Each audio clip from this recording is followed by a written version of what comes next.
الحمد للہ وکفا وسلام علی عبادہ الذین اصطفیٰ اما بعد۔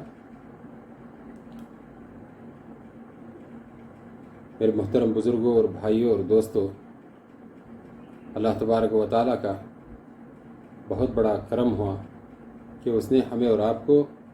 رمضان مبارک جیسا عظیم الشان مہینہ ہمارے گناہوں کو معاف کرانے کے لیے اور ہمارے درجات کو بلند کرنے کے لیے اور اللہ تبارک و تعالیٰ کی رضا اور خوشنودی کو حاصل کرنے کے لیے اپنے فضل سے اور کرم سے عنایت کیا۔ اللہ تعالیٰ ہم سب کو اس کی صحیح معنی میں شکر گزاری کی توفیق عنایت فرمائے اور بقیہ دن کے روزے بڑے اہتمام سے رکھنا، ان کے اعمال کو کما حق و انجام دینا اپنے فضل و کرم سے آسان فرمائے۔ حضرات گرامی، آج خاص طریقے سے سرکار مدینہ صلی اللہ علیہ وسلم کی جو حدیث ہے، حدیث کا ایک ٹکڑا ہے، ایک حصہ ہے، اس کے بارے میں کچھ آپ حضرات کے سامنے روشنی ڈالنا میں انشاءاللہ چاہتا ہوں۔ سرکار مدینہ صلی اللہ علیہ وسلم نے ارشاد فرمایا، جو شخص اس ماہ مبارک کے اندر اپنے کسی خادم کے بوجھ کو ہلکا کرے گا تو یہ اس کے گناہوں سے معافی اور اس کے جہنم سے آزادی کا سبب ہوگا۔ حضرات، یہ حدیث اگرچہ دیکھنے میں بہت چھوٹی نظر آتی ہے،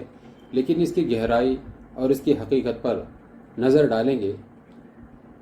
اللہ تبارک و تعالیٰ نے بے شمار خوبیاں اور انمول ہیرے اس کے اندر چھپا کر رکھے ہیں۔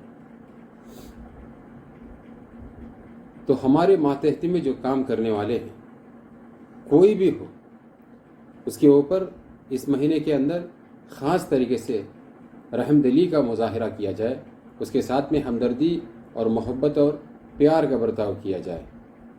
اس کے ساتھ میں بدسلوکی کرنا اور اس کے ساتھ میں کسی قسم کی زیادتی کرنا یہ ہرگز درست نہیں ہے، بلکہ اس مہینے میں عام مہینوں کے مقابلے میں اس کے ساتھ میں مہربانیاں، کچھ ہمدردیاں زیادہ ہی ہو۔ الحمدللہ کسی قدر اس معاملے میں اللہ تبارک و تعالیٰ نے ہمیں اور آپ کو جتنی استطاعت دی ہے، اپنی استطاعت اور طاقت کے مطابق ہم خدمت کرنے کی اور لوگوں کو ساتھ دینے کی کوشش کرتے ہیں۔ لیکن اس موقع پر مجھے خاص طریقے سے وہ حضرات، وہ ائمہ ہیں، وہ علماء اکرام ہیں اور وہ مؤذنین ہیں جو کسی مسجد کے اندر امام اور مؤذن کا فرض انجام دے رہے ہیں اور اپنے طاقت کے مطابق جو ان کی ذمہ داریاں ہیں، اس ذمہ داری کو ادا کرنے میں کسی قسم کی کوتاہی الحمدللہ نہیں کر رہے ہیں۔ کیا ماہ رمضان مبارک کے اندر یہ کمیٹی کے اندر اور ایک انتظامیہ کے ہاتھ کے نیچے یہ حضرات جو کام کر رہے ہیں، پورے سال بھر، سال کے 11 مہینے ایک دن کی چھٹی لیے بغیر، ایک وقت کے نماز کو ناگا کیے بغیر، ایک وقت کی اذان میں 2-4-5 منٹ آگے کی پیچھے کیے بغیر بڑے اہتمام سے پرومپٹ ہو کے اپنا کام انجام دے رہے ہیں۔ حضرات، ہمارے یہاں، ہمارے اپنے علاقے کے اندر آپ ایک نظر ڈالیں، یہ حضرات بہت دور دور سے آئے ہوئے ہیں، کوئی تو بہار سے آئے، کوئی تو یو پی سے ہے، کوئی بنگال سے ہے، کوئی پتہ نہیں ہندوستان کے کس علاقے سے جو تعلق رکھنے والے ہیں۔ ان کے یہاں پر نہ بیوی بچے ہیں، نہ ماں باپ ہیں، نہ رشتہ دار ہیں، نہ خاندان والے ہیں، نہ ان کے دوست احباب ہیں، بس جو کمیٹی کے ذمہ دار حضرات اور جو مقتدی حضرات ہیں، یہی ان کے لیے سب کچھ ہیں۔ لہٰذا پچھلے 11 مہینے تک ہمارے اور آپ کے ساتھ میں حسن سلوک کر کے، ہمارے بچوں کو دینی تعلیم دینے کی فکر کر کے، ہم لوگوں کو مسئلے مسائل بتا کر ہماری نمازوں کو درست کرنے کی حضرات نے جو فکریں کی ہے اور ہماری بچیوں کی نکاحیں وغیرہ پڑھا کے اور انہیں رخصت کر کے دینے میں بڑا ان کا جو تعاون ہے، ہمارے دکانوں کی افتتاح کے موقع پر، بچوں کی پیدائش کے موقع پر، گھر میں جنازے کے موقع پر یا الگ الگ موقع پر یہ حضرات آتے تھے اور آنے کے بعد میں کہ اپنے علم کو ہمارے سامنے جو پیش کرتے اور ساتھ ساتھ اس وقت کے سنت طریقے کیا ہیں اس کو بتاتے تھے اور ہماری رہنمائی کرتے اور ہمارے لیے دعا دیتے کہ ہمیں بڑا اچھا فائدہ تھا. اور ہمارے بچے ماں باپ اپنی مصروفیات کی وجہ سے انہیں دینی تربیت نہیں دے سکتے، انہیں دعائیں نہیں سکھا سکتے، ان کو نمازیں نہیں وہ سکھانے کی ان کے پاس فرصت ہے، اور وہ خود ہی قرآن اچھی طریقے سے تجوید سے پڑھنا نہیں جانتے تو اپنے بچوں کی کیا تربیت کرتے؟ الا ماشاء اللہ کوئی ہوں گے کہ جو قرآن کو صحیح طریقے سے پڑھتے ہوں گے. جو پڑھتے بھی ہیں ان کے پاس اتنا وقت کہاں ہے، اور نہ ہی گھروں کے اندر ایسا ماحول ہے. ماشاء اللہ یہ حضرات اللہ تبارک و تعالیٰ کو راضی کرنے کے لیے ایک مختصر سی تنخواہ پر ہر کڑوی کسیلی کو برداشت کرتے ہوئے کمیٹی والوں کے زور دباؤ اور مختلف قسم کے حکموں کو برداشت کرتے ہوئے یہ پچھلے 11 مہینے ہمارے اور آپ کے سامنے سے گزارے ہیں الحمدللہ. اب یہ 12واں مہینہ یعنی رمضان المبارک کا مہینہ ان حضرات کے سامنے جو آیا ہوا ہے. حضرات گرامی، ذرا آپ اپنے مسجد کے اماموں سے اور مؤذنین سے آپ جا کے رابطہ کریں یقیناً، اور رابطہ کرنے کے بعد میں ان حضرات کے گھروں کی کچھ حالات ہے، یہ کارگزاری آپ سنیں. یقیناً آپ کو ایسی کارگزاری ملے گی اور ان کے گھروں کے حالات ایسا جو سنائیں گے آپ کی آنکھوں سے آنسو نکلے بغیر نہیں رہیں گے. آپ کی طبیعت چاہے گی کہ ارے میں نے کیا کیا، میرے پاس زکوٰۃ کا مال بہت کچھ تھا، میں نے اطراف و اکناف میں اس کو جو تقسیم کیا، غیر معروف لوگوں میں نے تقسیم کیا. واقعی حقیقی مستحق تو یہ حضرات تھے. ہمارے یہاں آنے والے بہار سے اور یو پی سے، بنگال سے اور کشمیر سے، پتہ نہیں کہاں کہاں سے آنے والے جو ائمہ حضرات ہیں، ان کے گھروں کی حالت اس قدر ابتر ہے، اور ان کی تنخواہیں ہوتی ہے 11,000 12,000، بمشکل بہت زیادہ ہو تو 13 14 15,000.